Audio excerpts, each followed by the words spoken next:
Amin ya rabbal alamin. Karena tanggal 13 Rajab itu hari kelahiran Amirul Mukminin Imam Ali alaihissalam. Sebagai tabarruk kita sebagai mukaddimah atau pendahuluan, karena untuk minggu depan itu kan jatuhnya jadi tanggal ini sekarang tanggal 8 Rajab. Kalau minggu depan jadinya tanggal 15 Rajab, jadi kelewatan. Maka kita pilih yang minggu ini saja, kita bahas tentang wilayah sebagai tabarruk atas hari kelahiran Amirul Mukminin Imamul Muwahhidin Maulal Muttaqin Amirul Mukminin Imam Ali alaihissalam. Pembahasan sebelum kita mengkaji Nahjul Balagha. Ada dua riwayat mengenai wilayah. Riwayat yang pertama diriwayatkan dari Zurarah. Ketika Zurarah bertanya kepada Imam Ja'far alaihissalam mengenai apa itu Islam. Bertanya kepada Imam Ja'far Shadiq alaihissalam tentang Islam. Apa itu Islam? Lalu Imam Ja'far Shadiq alaihissalam mengatakan, Banal Islamu ala khamsati asya'in. Islam itu terbangun atas 5 hal. Ala salati waz zakat wal haji was saum wal wilayah. 5 hal itu apa? Yang pertama sholat, yang kedua zakat, yang ketiga haji, yang keempat puasa, yang kelima wilayah. Qala Zuraratu. Lalu Zurarah bertanya, Faqultu wa ayyu syai'in min dzalika afdalu? Duhai Imam, dari 5 itu mana yang paling mulia, mana yang paling afdal, mana yang paling utama dari 5 hal itu? Imam menjawab, faqala Imam Ja'far Shadiq alaihissalam menjawab, al-wilayatu afdalu li'annaha miftahuhunna wal wali huwa dalilu alaihinna. Dikatakan dari 5 hal tersebut, dari 5 hal pembangun Islam, yang paling utama adalah wilayah. Yang paling utama adalah wilayah. Dikatakan kenapa? Imam menjawab dalilnya. Jadi kalau ada orang bertanya, kenapa wilayah itu yang paling utama dari 5 rukun Islam istilahnya? Kalau nanti ditanya, seandainya ditanya, kalau di sekolah ditanya, atau di kuburan ditanya, rukun Islam ada berapa? Kita jawab ada 5. Rukun Islam ada 5. Sholat, zakat, haji, puasa, dan wilayah. Nah, lalu ditanya, dari 5 ini mana yang paling utama? Imam Ja'far Shadiq alaihissalam mengatakan, al-wilayatu afzalu. Wilayah itu yang paling utama dari 5 itu. Kenapa? Kalau ditanya lagi, kenapa wilayah itu lebih utama? Jangan layak. Kalau ditanya, kenapa wilayah itu yang paling utama dari 5 hal? Karena wilayah itu adalah kunci bagi keempat yang lain. Dikatakan karena wilayah itu adalah kunci bagi 4 yang lain. 4 yang lain apa?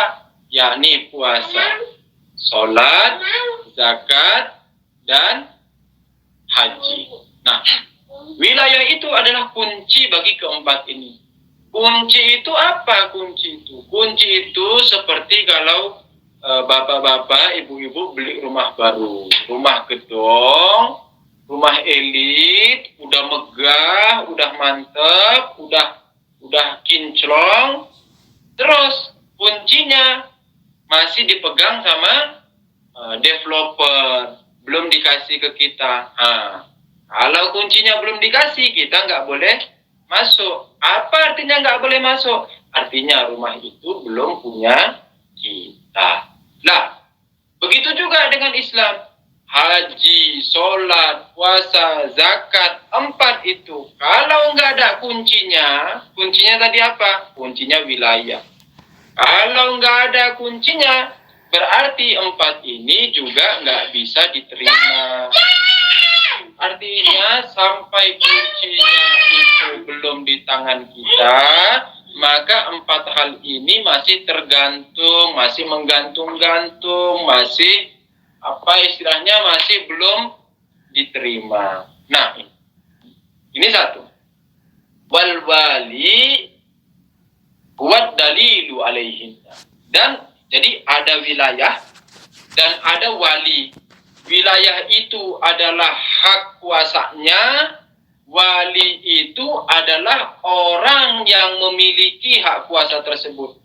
Dikatakan wali ini adalah dalil atau penunjuk jalan atau penuntun atau pemberi rambu-rambu atau yang akan menggiring kita kepada keempat hal ini. Jadi nanti si wali ini, si penunjuk jalan ini akan memegang tangan antum satu persatu dan membawanya ke 4 ini, ke haji, puasa, sholat, dan zakat. Tanpa wali ini, antum yang tadinya mau haji jadi hujah, yang tadinya mau sholat jadi salib, yang tadinya mau puasa jadi paus, yang tadinya mau zakat jadi zukat. Jadi nggak pas. Bukan zakat, bukan sholat, bukan puasa, bukan haji. Kenapa? Karena nggak ada yang nuntun jalan. Yang nuntun jalan bilang sholat itu tangannya lurus. Loh, kita sholatnya sedekap bengkok-bengkok. Berarti sholatnya bukan sholat, tapi apa? Tapi silat. Iya kan? Yang harusnya sholat jadi silat. Puasa. Loh, puasa dari fajar sodek sampai hilangnya mega merah di ufuk timur sampai lewat kepala, belum nyampe sampai di situ sudah buka. Berarti yang tadinya niatnya puasa jadinya paus, di stop. Terus zakat, mau zakat, niatnya mau zakat, tapi karena tidak ada yang menunjuk jalan, karena tanpa wilayah, jadinya bukan zakat, tapi zukat. Begitu juga haji, niatnya mau haji, baitullah, bulan, umroh, dan sebagainya, karena tidak ada yang menunjuk jalan, cara haji yang benar, tidak ada yang membimbing, tidak ada yang menuntun sesuai syariat Islam, sesuai yang diajarkan Rasulullah Sallallahu Alaihi Wasallam, dan tanpa wilayah, maka hajinya bukan haji, tapi apa? Tapi hujah. Hujah itu apa? Capek. Jadi bukan haji, tapi hujah, capek doang. Ini. Jadi harus ada wilayah dan harus ada wali. Wilayah itu adalah hak kuasanya orang maksum, dan wali itu adalah si orang maksum tersebut yang akan menuntun kita. Lalu ditanya lagi, ditanya lagi sama Zurora, oke Imam, aku udah tahu yang paling utama adalah wilayah. Lalu setelah wilayah, apa lagi yang utama? Dikatakan, Qultu summal ladzi yali zalika fil fadl. Lalu apalagi setelah wilayah, yang nomor 2 itu apa? Dikatakan faholah. Imam Ja'far Shadiq alaihi salam mengatakan as-salam. As-salam. Nomor 2 yang paling utama adalah sholat. As-salatu imaduddin. Sholat itu rukun agama. Sholat itu tiang agama. Kalau sholatnya benar, yang lain benar. Kalau sholatnya nggak benar, kena kunci nanti. Oke? Ini yang nomor 2. Jadi setelah wilayah, sholat. Setelah sholat apa dikatakan? Qultu summal ladzi yaliha fil fadl. Lalu setelah sholat itu apa lagi yang utama? Dikatakan qala az-zakat. Nomor 3 apa? Nomor 3 zakat. Kenapa Imam? Kenapa zakat yang nomor 3? Li'annahu qaranahu biha. Karena zakat itu diucapkan di dalam Quran setelah sholat. Dikatakan wa yuqimunas sholata wa yu'tunaz zakat. Yakni mereka orang-orang beriman itu adalah orang-orang yang menegakkan sholat. Setelah itu apa? Wa yu'tunaz zakat. Dan mereka memberikan zakat. Makanya zakat itu setelah sholat. Oke, wa bada bisalati qablaha. Nah, setelah zakat nomor 3, nomor 4 lagi apa Imam? Qala fallazi yaliha fil fajr. Setelah itu apa lagi nomor 4? Qala al-hajj. Yang nomor 4 itu haji. Qultu madza yatba'uhu. Setelah itu yang kelima apa? Qala as-shaum. Yang kelima adalah puasa. Jadi wilayah itu adalah nomor 1. Wilayah itu nomor 1. Wilayah itu kunci. Kalau kuncinya tidak ada, jadi kalau wilayahnya nggak benar, kuncinya nggak benar. Sebagaimana kalau kita beli mobil baru, kita beli rumah baru, kuncinya nggak benar, kuncinya nggak pas, kita nggak bisa buka rumah, kita nggak bisa hidupin mobil, kita nggak bisa hidupin motor. Gitu juga. Kalau kunci agamanya nggak benar, kunci Islamnya nggak benar, maka sholatnya nggak benar, puasanya nggak benar, hajinya nggak benar, zakatnya nggak benar. Ketika sholatnya nggak benar, dikatakan as-sholatu imaduddin. Sholat itu tiang agama. Ketika tiang agamanya itu nggak benar, ya berarti agamanya juga rusak. Oke? Ini riwayat yang pertama. Betapa pentingnya wilayah. Riwayat yang kedua, diriwayatkan dari Imam Baqir alaihissalam. Lau anna rajulan qama lailuhu wa sama naharuhu fatasaddaqa bi jami'i malihi wa hajja jami'a dahrihi wa lam ya'rif wilayata waliyillah fayuwalihi wa yakunu jami'u a'malihi bidalalatihi ilaihi maka lahu 'alallahi haqqun fi sawabihi abada. Apa terjemahannya? Dikatakan seandainya. Seandainya. Ini seandainya apa? Artinya tidak akan ada orang yang seperti ini. Jadi seandainya saja. Seandainya. Jadi beda kata jika. Jadi antum juga kalau menggunakan bahasa mesti tepat. Biasakanlah menggunakan bahasa dengan tepat. Beda kata seandainya, beda kata jika. Nah, ini mungkin antum juga baru tahu ini apa bedanya kata jika dan bedanya kata seandainya. Jadi sedikit lebih perhatian dalam berkata. Jadi gunakan kata yang tepat. Seandainya itu berlaku bagi sesuatu yang hampir mustahil atau mustahil sama sekali terjadi, tapi diandai-andai saja. Beda dengan kata jika. Jika itu yakni sesuatu yang bersyarat, yang bisa saja terjadi. Tapi kalau seandainya itu yakni hampir mustahil atau mustahil sama sekali. Nah, dikatakan seandainya seorang manusia seluruh malamnya dia menegakkan sholat, qiyamul lail, sholat malam, tahajud, beribadah. Sepanjang malam dia beribadah. Satu. Yang kedua, wasama naharuhu. Dan seluruh siangnya dia puasa. Jadi seluruh malamnya dia beribadah.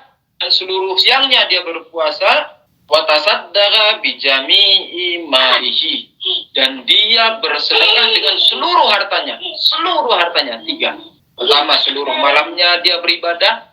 Yang kedua, seluruh siangnya dia puasa. Yang ketiga, seluruh hartanya disedekahkan. Yang keempat, wahajja jami'adah. Dan dia haji sepanjang usianya. Mulai dari dia lahir sampai dia mati, sepanjang usia dia haji. 4. Tetapi walam ya'rif wilayata waliyillah. Dia melakukan 4 ini. Sepanjang malam dia ibadah, sepanjang siang dia puasa, seluruh hartanya dia sedekahkan, dan seluruh hidupnya dia haji. Walam ya'rif wilayata waliyillah, tetapi dia tidak mengetahui dan tidak mengenali wilayahnya wali Tuhan, wilayahnya para wasi. Dia tidak mengenal imam, sehingga apa? Jadi imam ini fungsinya apa? Fayuwalihi, sehingga imam ini, wali ini akan menuntunnya, akan menunjuknya jalan, akan membimbingnya. Wa yakunu jami'u amalihi bidalalatihi, dan seluruh amalan-amalannya juga berdasarkan tuntunan, berdasarkan bimbingan si imam ini. Kalau dia tidak mengenali imam ini, dia tidak memakrifati imam ini, yang dimana imam ini akan menuntunnya, yang akan membimbingnya, dan seluruh amalannya berdasarkan dengan tuntunan imam ini. Kalau dia tidak mengenal imam ini, maka lahu 'alallahi haqqun fi sawabihi abadan, maka dia tidak berhak sama sekali mendapatkan pahala. Wah, 4 hal. Seluruh malam ibadah, seluruh siang puasa, seluruh seluruh harta dizakati, disedekahi, dan seluruh usia dihaji, tetapi tidak mengenal wilayah, dikatakan dia tidak berhak mendapatkan pahala selamanya abadan. Nah, inilah ketika orang ditanya, kok bisa begitu? Dia sedekah seluruh harta loh. Dia sepanjang malam puasa loh. Dia sepanjang malam sholat loh. Nah, kita menafsirkannya gimana? Kita menafsirkan dengan hadis yang pertama. Kita katakan, sekalipun dia sholatnya sepanjang usia, dia puasa sepanjang usia, dia haji sepanjang usia, dia zakat seluruh hartanya, dia sedekah seluruh hartanya, tapi karena tidak ada kuncinya, karena tidak ada apa? Tidak ada kuncinya, maka semuanya itu nihil, semuanya itu nol, semuanya itu khalas, tamam, nggak ada apa-apanya, nggak bernilai. Maka beruntunglah antum semua, Syiah Amirul Mukminin Imam Ali alaihissalam, berbahagialah dan beruntunglah dan bersyukurlah karena kita memiliki imam, karena kita memiliki wali, karena kita memiliki wilayah, karena kita memiliki cinta kepada Amirul Mukminin Imam Ali alaihissalam, di mana wilayah itu adalah kunci, dan imam ini yang akan membimbing kita sehingga sholat kita diterima, puasa kita diterima, zakat kita diterima, dan haji kita diterima, insyaallah ta'ala. Fasabatat wilayatu Amiril Mu'minin Imamul Muwahhidin Maulal Muttaqin Ali ibn Abi Thalib alaihi salam. Maka terbuktilah wilayah Amirul Mukminin Imam Ali alaihi salam. Semoga kita termasuk orang-orang yang berwilayah kepadanya, dan termasuk orang-orang yang mengakui keimamahannya dan memakrifati imam sebagaimana mestinya, insyaallah ta'ala. Di dalam sebuah riwayat hadis qudsi dikatakan, wilayatu Ali ibn Abi Thalib hisni, faman dakhala hisni amina min azabi. Wilayahnya Ali ibn Abi Thalib itu bentengku, kata Tuhan. Tuhan mengatakan apa? Tuhan mengatakan wilayahnya Ali bin Abi Thalib itu bentengku. Maka faman dakhala hisni, siapa saja yang masuk ke dalam bentengku akan aman dari azab. Aman dari azab. Insyaallah ta'ala antum semua merupakan cahaya-cahaya dari nurnya Ali ibn Abi Thalib alaihissalam, dan juga Aimatul Ma'sumin alaihissalam, insyaallah ta'ala. Syiah ini dikatakan merupakan tajalli, yakni cerminan, yakni manifestasi, yakni raqiqah, yakni pancaran, yakni semburan, yakni percikan, yakni apalagi tempisan dari cahaya-cahaya para aimah ma'sumin alaihissalam. Insyaallah ta'ala antum semua berwajah putih dan akan memutihkan wajah kedua orang tua antum, dan juga orang-orang yang memiliki hak terhadap antum semua, insyaallah. Kita masuk ke dalam kajian asli. Jadi itu tadi mukaddimah baru. Kita masuk ke dalam kajian asli. Hikmah yang ke-41. Qala Amirul Mukminin Imam Ali alaihissalam, qalbul ahmaki fihi walisanul aqili fi qalbihi. Amirul Mukminin, Imamul Muwahhidin, Maulal Muttaqin, Ali ibn Abi Thalib alaihissalam bersabda, hatinya orang bodoh, orang ahmak, hatinya orang ahmak itu ada di mulutnya. Hatinya orang ahmak itu ada di mulutnya. Dan lidahnya orang berakal itu ada di hatinya. Hadis ini sebelumnya sudah kita bahas juga di hikmah yang ke-40, di mana dikatakan lisanul aqili wara'a qalbi wa qalbul ahmaki wara'a lisani.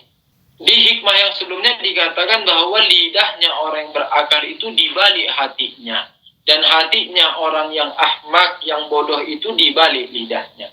Bagaimana kita menafsirkan hadis itu kemarin, maka hadis ini juga kita tafsirkan demikian. Hadis yang ke-41 ini dikatakan qalbul ahmaki fihi. Hatinya orang ahmak itu ada di mulutnya. Maksudnya apa? Maksudnya akalnya itu ada di mulutnya. Gimana akalnya ada di mulutnya? Artinya dia ngomong nggak pakai akal. Dia ngomong nggak pakai akal. Orang bodoh itu ngomong nggak pakai akal. Atau tafsiran yang kedua yang kita kemarin sudah bahas. Dan dikatakan walisanul aqili fi qalbi. Dan lidahnya orang berakal itu di dalam hatinya. Loh, gimana lidahnya kok di dalam hatinya? Maksudnya dia tidak akan bicara sebelum dia pikir dahulu, sehingga tidak membuat dia menyesal. Nah, ini namanya orang yang berakal. Sebagaimana di hadis yang sebelumnya kita sudah bahas panjang lebar. Silahkan merujuk ke kajian yang sebelumnya, kan ada rekamannya akan jadi silahkan merujuk ke rekaman yang sebelumnya.